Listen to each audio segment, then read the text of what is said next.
안녕하십니까 여러분. 부동산 투자자를 위한 방송 부처TV에 붙다가 다시 돌아왔습니다.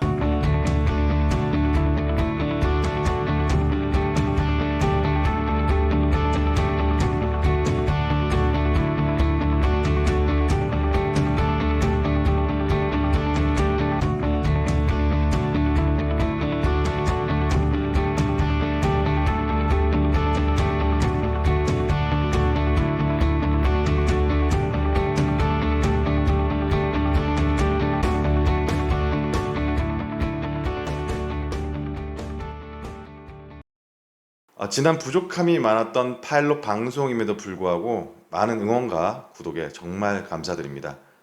준비가 조금 미흡했던 부분이 좀 있었던 방송이었는데 저 역시 아쉬움이 많이 남았었습니다. 이번 주부터는 조금 더 제 성향과 방송 취지에 부합되는 방송 컨셉으로 구독자 분들과 함께 하기 위해 노력하도록 하겠습니다. 일단 첫 파일럿 방송 시에는 제대로 말씀드리지 못했던 사항들이 있는데요. 저희가 어떤 방송을 추구하는지, 그리고 방송에서 이야기하고자 하는 것들, 부동산 투자자들과 관련된 이야기들을 어떻게 할 것인지에 대한 카테고리들을 제대로 설명을 못 드렸던 것 같습니다. 해당 부분 차후 라이브 방송이나 다른 카테고리를 통해서 다시 한번 제대로 설명할 시간을 가져볼까 합니다. 직접적인 투자 관련 컨텐츠는 물론이고 역사와 전쟁사를 부동산과 연동해서 재미있게 썰로 풀어보는 컨텐츠도 준비 중이니까 많은 기대 부탁드리겠습니다.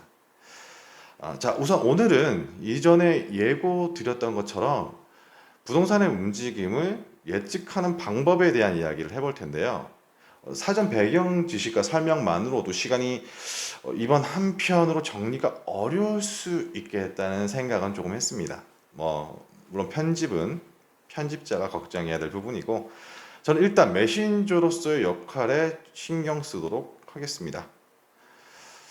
일단 개별적인 요소를 배제하고 큰 틀에서 부동산, 특히 주택 가격이 상승할 것인가에 대한 선행 지수를 판단하는 기준으로 제가 무엇을 보는가에 대한 것부터 이야기해 볼 텐데요. 제 방송을 구독하시는 분들 중에는 아마 대부분은 알고 있으실 내용일 텐데, 부동산은 다른 자산 투자 상품인 주식과는 좀 다르게 대부분의 지표가 후행 지수입니다.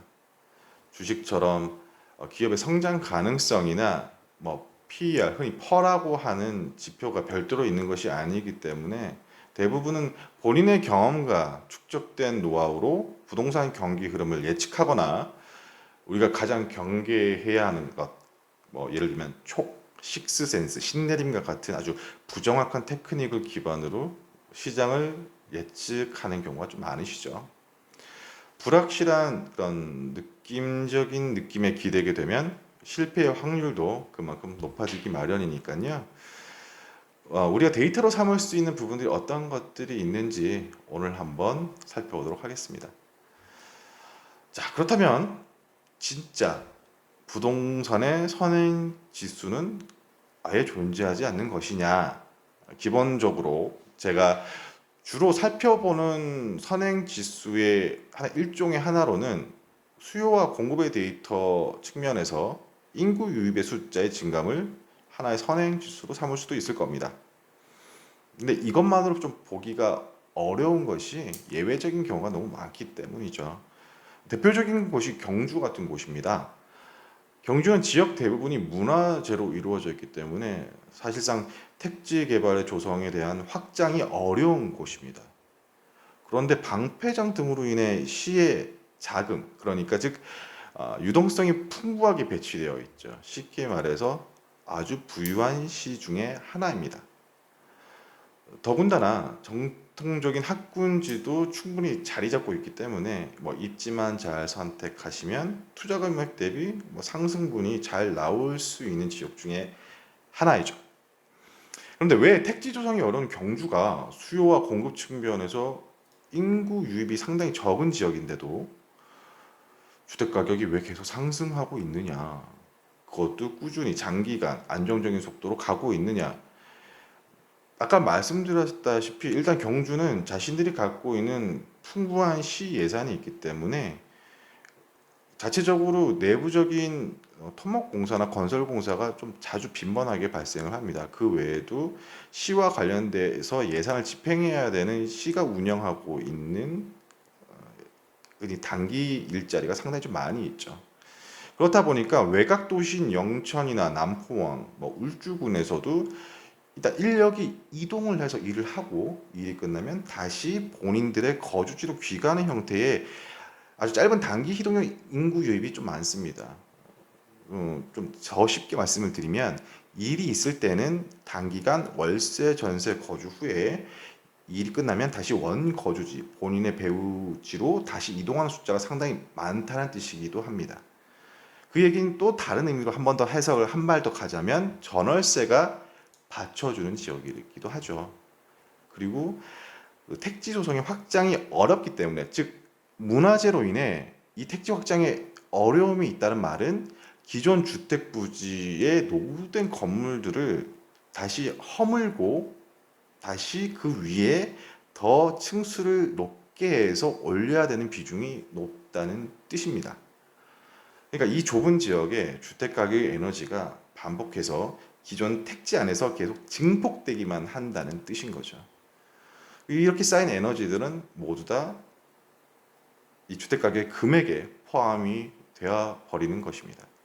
이렇게 개별성이 있는 지역이나 세부 물건으로 접근해 보면 다양한 방법을 동원해야만 좀 세부적인 선행 지수에 가까운 형태의 데이터를 뽑아볼 수가 있는데요.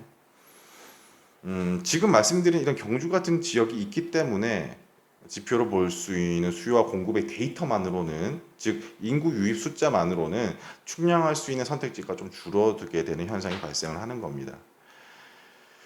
그래서 주택 투자 금액의 비중을 좀 늘릴 것이냐, 쉽게 말해서 지금 내가 주식과 뭐 여러 가지 자산에 투자를 하고 있는데 올해 혹은 내년에 이 주택에 관련 부분, 부동산에 대한 투자 금액의 비중을 늘릴 것인지 줄일 것인지에 대한 판단 여부라도 좀 측정해내기 쉬운 데이터를 좀 저희가 발굴을 해내려고 애를 썼습니다. 그렇게 제가 굉장히 여러 가지 데이터를 찾아봤을 때 기준점이라도 되는 지수를 마치 하이에나처럼 찾아 헤맸을 때 선택하게 된 것이 바로 달러였습니다.